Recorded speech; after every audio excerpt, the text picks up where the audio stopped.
C'est donc une image qui nous avait posé des problèmes dans Illustrator quand on avait voulu vectoriser. Ce n'était pas un résultat très convaincant. Donc ici, je viens d'ouvrir l'image dans Photoshop, j'enfonce la touche F pour passer plein écran, c'est toujours plus facile. Barre d'espacement sur le clavier pour bouger l'image dans sa fenêtre. Et je zoome d'une manière ou d'une autre. Et donc on voit que c'est une image qui comporte peu de pixels.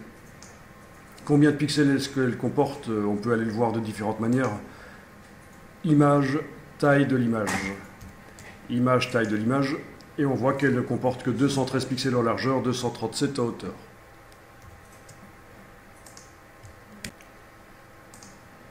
Donc comment est-ce qu'on pourrait faire en sorte que la vectorisation dans Illustrator fonctionne mieux que ce qu'elle n'a fonctionné? Je vais ici vous montrer à nouveau dans Illustrator, vous ne le faites pas nécessairement ici, mais c'est juste pour vous rappeler un peu le résultat qu'on avait obtenu. Je fais un nouveau document dans Illustrator, je vais importer l'image Photoshop et demander fenêtre vectorisation d'image.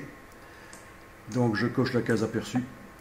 Je suis en vectorisation noir et blanc. Je règle le seuil. Voilà, et on voit qu'on a quelque chose qui est très grossier, impossible d'avoir quelque chose de plus propre au niveau des vecteurs. Ça stylise énormément, notamment au niveau du visage ici, on ne reconnaît plus l'œil, alors que dans la photo originale, dans Photoshop, on voit quand même un peu mieux l'œil. Il y a des pixels, mais on voit quand même.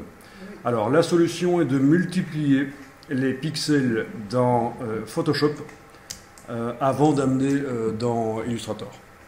Alors on va faire ça. Menu image, taille de l'image.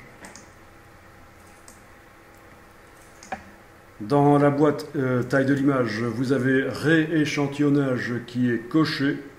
Ça veut dire que ça permet de modifier le nombre de pixels de l'image. Si jamais c'était décoché comme ceci, on voit que les cases ici qui concernent le nombre de pixels ne peuvent pas être modifiées. Voilà, donc c'est vraiment grâce à ça qu'on va pouvoir changer le nombre de pixels de l'image. Alors on peut le changer par ici en mettant des centimètres, mais ça n'a pas de sens puisque nous on ne pense pas pour l'instant à imprimer, on ne sait pas à quelle taille ça doit être imprimé, ça, en fait on ne s'en occupe pas. Nous ce qui compte c'est de faire une illustration correcte et puis après on l'imprimera. Donc centimètres, on ne réfléchit pas en centimètres, on peut réfléchir en pourcents. Les pourcents, on les a aussi ici, c'est la même chose. Donc que vous choisissiez des pourcents là ou des pourcents ici, c'est la même chose. Bon, j'aime autant prendre des pourcents pour avoir une multiplication des pixels que je sais vraiment contrôler. Si je veux 16 fois plus de pixels dans cette image, je mets 400%. D'accord? Parce que 400% en largeur, 400% en hauteur, ça me fait 16 fois plus de surface. Donc 16 fois plus de pixels. D'ailleurs, on le voit ici, je passe d'une image de 0,1 méga à 2,3. Donc c'est 16 fois plus. Ok. Et donc là, j'ai l'image qui est composée de 16 fois plus de pixels. Et ça devrait déjà amener un lissage. Donc 16 fois plus de pixels. On sent encore les escaliers des pixels de l'image d'origine, mais il y a quand même eu un lissage. Alors, ce qu'on peut faire en plus, c'est ajouter un filtre d'accentuation des détails. Donc ce qui est intéressant, c'est de convertir d'abord le calque ici en objet dynamique pour que le filtre apparaisse dans la palette des calques et qu'il soit modifiable comme on veut par la suite. Donc on pourrait appliquer le filtre directement sur les pixels, les modifier, mais j'aime autant faire ceci, clic droit sur le calque dans la palette des calques et demander de convertir en objet dynamique. On n'est pas obligé de faire une copie pour suivre. Ensuite, une fois que le calque est converti en objet dynamique, c'est-à-dire c'est un calque conteneur qui contient l'ancien calque, et les pixels de l'ancien calque ne seront jamais réellement modifiés dans le calque, ils vont apparaître modifiés ici dans la fenêtre de l'image, mais c'est ça le principe de l'objet dynamique. Quand j'applique des filtres, même s'ils font disparaître des pixels à un certain moment, ils existeront toujours dans cet objet conteneur. C'est filtre, renforcement, accentuation, c'est ça? Alors, menu filtre, renforcement, accentuation. Donc c'est ce qu'on va utiliser pour faire plus net. Alors le réglage de seuil ici en bas, vous le laissez sur 0 et vous jouez sur le rayon et le gain de manière à obtenir quelque chose qui vous paraît correct au niveau de la netteté.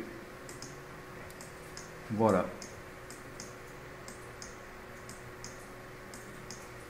D'accord? Donc ce n'est pas obligatoire de le faire.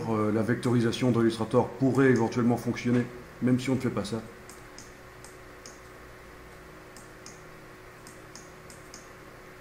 Ok. Et vous voyez, dès que vous cliquez sur OK, vous avez le filtre qui apparaît dans la palette des calques. Si vous enlevez l'œil en face, il n'agit plus. Vous voyez l'avant-après. Si vous double-cliquez sur le nom du filtre, accentuation, le filtre s'ouvre et vous pouvez modifier les réglages. Voilà, donc c'est dynamique. C'est ça l'intérêt de mettre des filtres sur des objets dynamiques, c'est qu'ils apparaissent dans la palette des calques et on peut les remodifier par la suite, voire même les supprimer. Ou faire en sorte qu'ils n'agissent qu'à certains endroits, parce que ceci est un système à masque de fusion pour empêcher que le filtre agisse à certains endroits. Mais bon, pour l'image qu'on a ici, ce n'est pas nécessaire d'aller jusque-là. Alors, je vais enregistrer l'image sous un nom différent de ce qu'elle a actuellement. De toute façon, je ne saurais pas l'enregistrer avec le nom qu'elle a pour l'instant, parce que c'est une image JPEG sur le disque dur.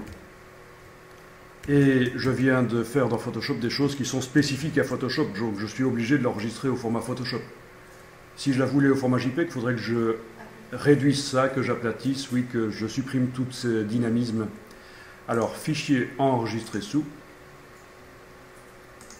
Voilà, et on va appeler ça Y 400% par exemple, voilà. Voilà, j'enregistre. Vous répondez OK au message qui apparaît éventuellement. Et là, dans Illustrator, je vais, à côté de cette image qui est celle d'origine, non agrandie, et qui m'avait donné un résultat pas génial, enfin, quoique, ça peut être intéressant de styliser à ce point-là, mais je vais importer l'image que je viens de créer, fichier importé dans Illustrator. Et éventuellement, je peux la réduire. Son nombre de pixels de Illustrator ne va pas changer. Donc, outil de transformation manuelle, on ne perd pas de précision dans Illustrator si on la réduit. Et l'image contient toujours autant de pixels.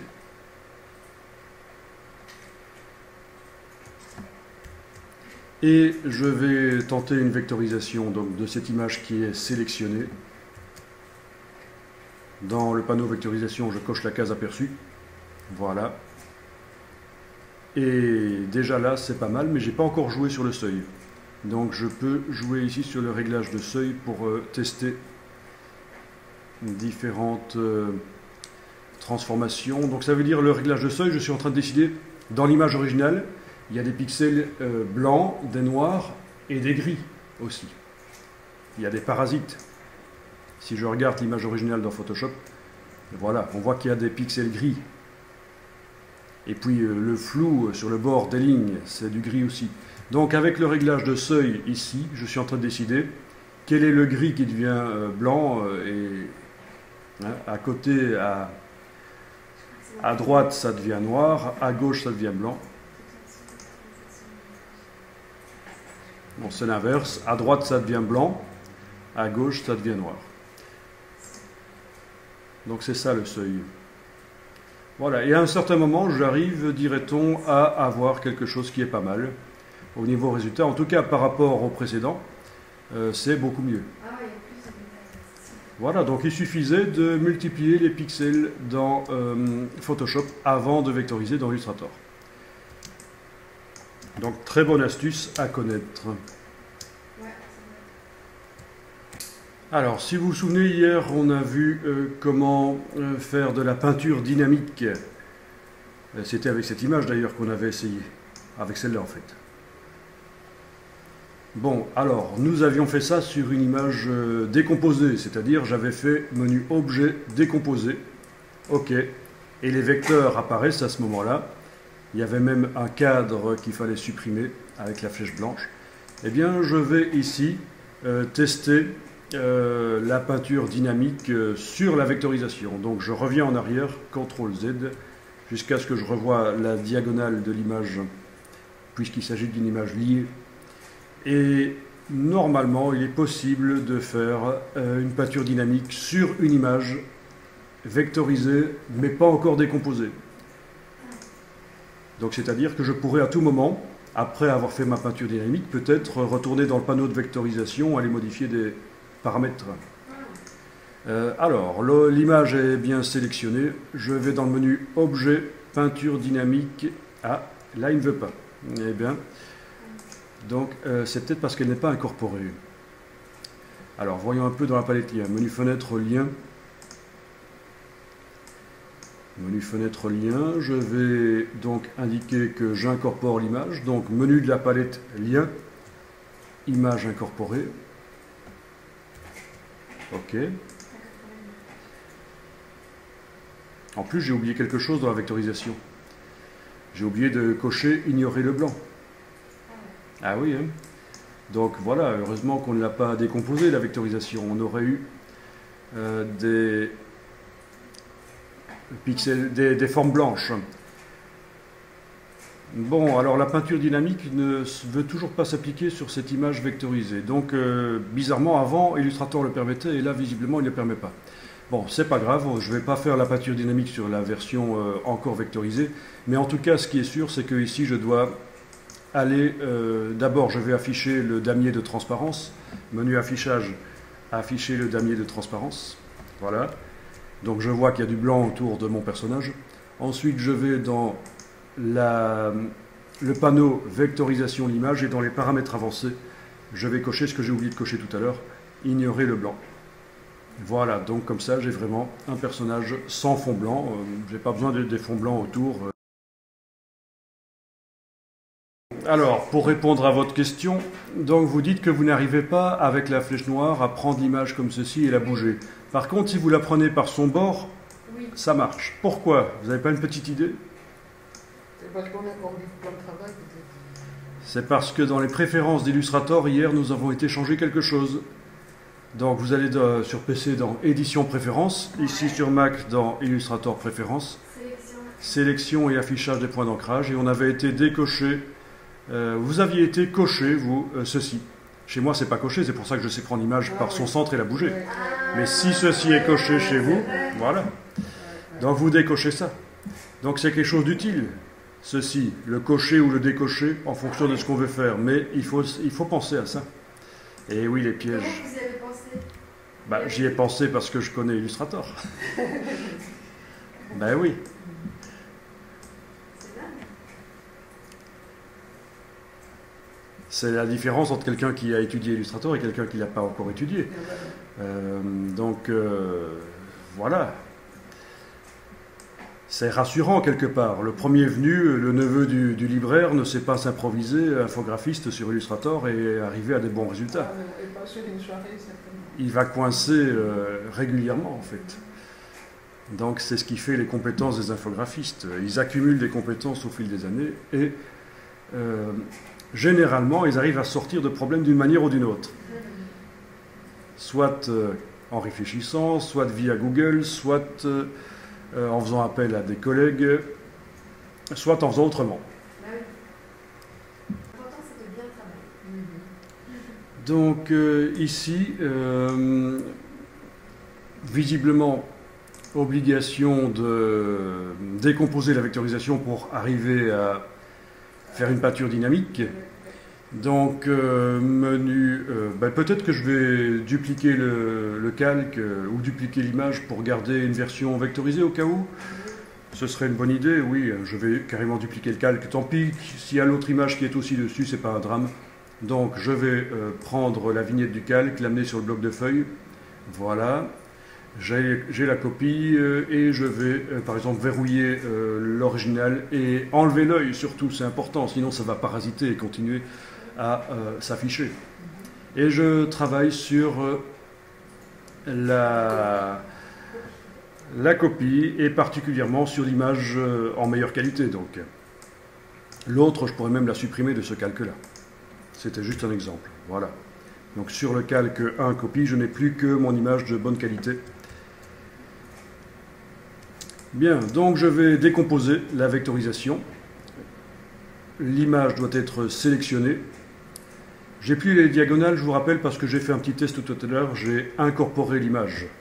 Mais ce n'est pas un drame, c'est la même chose. Hein. Simplement, je ne sais plus la modifier en modifiant le fichier sur le disque dur. Elle n'est plus liée au fichier sur le disque dur. Elle est incorporée au document Illustrator. Mais pour la suite, ça ne change rien du tout. Donc, menu objet, vous avez décomposé dans le menu objet. Je vous conseille d'utiliser, même si ça pourrait fonctionner, plutôt le décomposer qu'on vous propose dans objet, vectorisation de l'image, décomposer. Objet, vectorisation de l'image, décomposer. Et donc, ça vous génère les vecteurs. Donc, la palette vectorisation ne vous sert plus à rien sur cette image, puisque ce n'est plus une vectorisation. D'ailleurs, le mot vectorisation ici a été changé. Ça s'appelle maintenant groupe